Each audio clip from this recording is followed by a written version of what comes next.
हे बघा, तुम्हाला विश्वास होणार नाही, इतके क्रिस्पी असे नगेट्स हे आणि मटारचे नगेट्स आहे, बघू शकतात तुम्ही. आज आपण याचीच रेसिपी बघणार आहोत, तर चला बघूया. नमस्कार सर्वांना. आता सध्या थंडीचा सीझन चालू आहे, तर आपण आज हे बाजारात मटार येतात छान असे ओले मटार, तर आपण याची आज नगेट्सची रेसिपी बघणार आहोत.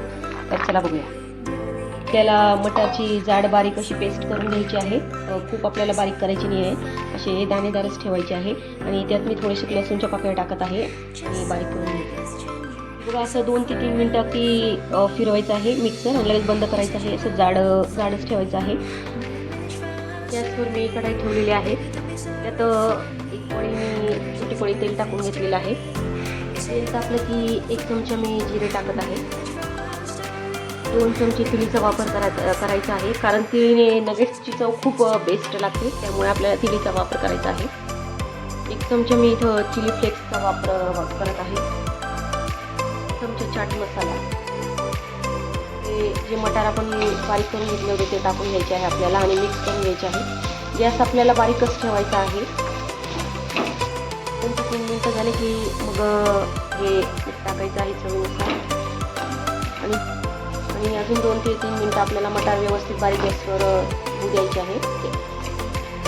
आता 1 वाटीला अगदी थोडंसं कमी आपल्याला पाणी घ्यायचं आहे, टाकून घ्यायचं आहे आणि व्यवस्थित हे 4 ते 5 मिनटं आपल्याला पाण्यात मटार व्यवस्थित शिजू द्यायचे आहे.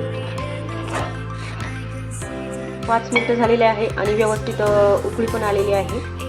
आणि आपल्याला पाण्याचं प्रमाण एकदम परफेक्ट ठेवायचं आहे. मी जे प्रमाण देते त्याप्रमाणे. आणि आपण हे अर्धी वाटी तांदळाचं पीठ घेतलेलं आहे. याच्याऐवजी तुम्ही बारीक रवा पण घेऊ शकतात. हे व्यवस्थित असं मिक्स करून घ्यायचं आहे. बघा, छान एकदम परफेक्ट असं पाणी झालेलं आहे. असंच आपल्याला घट्ट पाहिजे, त्याच्यामुळे मी जे प्रमाण सांगितलेलं आहे, अर्धी वाटीला मी थोडंसं वर पाणी घेतलं होतं आणि अर्धी वाटी पीठ घेतलं होतं. बघा, छान झालेलं आहे. आता गॅस बंद करून घ्यायचा आहे आणि हे काढून घ्यायचं आहे आपल्याला. मी एका भांड्यात काढून घेतलेलं आहे आणि आपल्याला हे गार झालं की मगच पुढची प्रोसेस करायची आहे. आणि हा मी एक बटाटा घेतलेला आहे शिजलेला, तो यात किसून घ्यायचा आहे. आणि बटाटा पण आपल्याला ओला म्हणजे गरम घ्यायचा नाही आहे, आधीच शिजून ठेवायचा आहे. नाही तर मग ते काय होतं, आपलं हे जे पीठ असतं ना ते खूप चिकट होतं आणि ओलसर होतं, त्यामुळे आपल्याला बटाटा पण आधीच शिजून ठेवायचा आहे आणि मग वापरायचा आहे. बघा, मी एक बटाट्याचा वापर करत आहे यात. आता आपल्याला हे सगळं मिक्स करून घ्यायचं आहे व्यवस्थित एकदम. बघा, मी गोळा करून घेतलेला आहे आणि याचा एक गोळा करून घेतलेला आहे. या आकारात मी असे नगेट्स बनवून घेते. मी कोणत्या पण आकारात बनवून घेऊ शकतो.